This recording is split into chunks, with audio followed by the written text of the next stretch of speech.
Aujourd'hui, l'ensemble de nos services sont équipés de masques chirurgicaux. Alors, on le sait, il y a eu une pénurie au niveau national.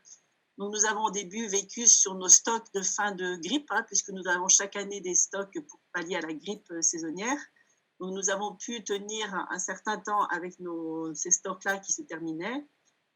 Et finalement, la distribution nationale est arrivée à se mettre en place. Et on va dire depuis 15 jours maintenant, on est reparti sur une distribution hebdomadaire. Alors, nous avons eu 2 grosses distributions, une fois de 800 masques, une fois de 4800 masques.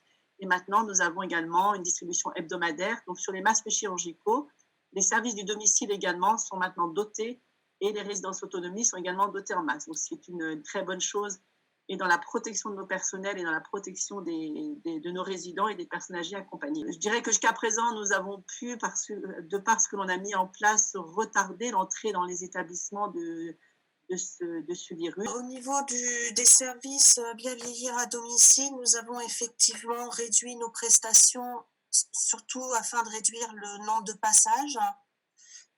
Nous avons, depuis le 26 mars, nous avons également mis en place depuis le début de la semaine, donc quelques jours après, un appel systématique auprès de nos usagers, de nos bénéficiaires chez qui nous passons moins ou plus. Et les prestations qui ont été réduites sont des prestations d'entretien du logement, de ménage, mais pas les prestations indispensables.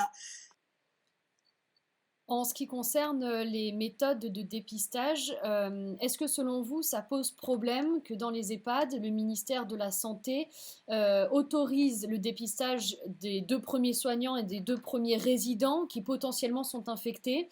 Si ces personnes effectivement sont infectées, les autres résidents, s'ils contractent des symptômes de la maladie, eux en revanche ne sont pas testés. Est-ce que ça pose un problème?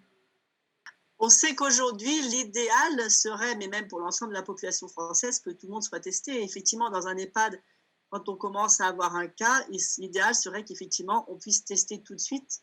Mais ce n'est pas la réalité, c'est pas la réalité actuelle, quoi. Les tests ne sont pas là.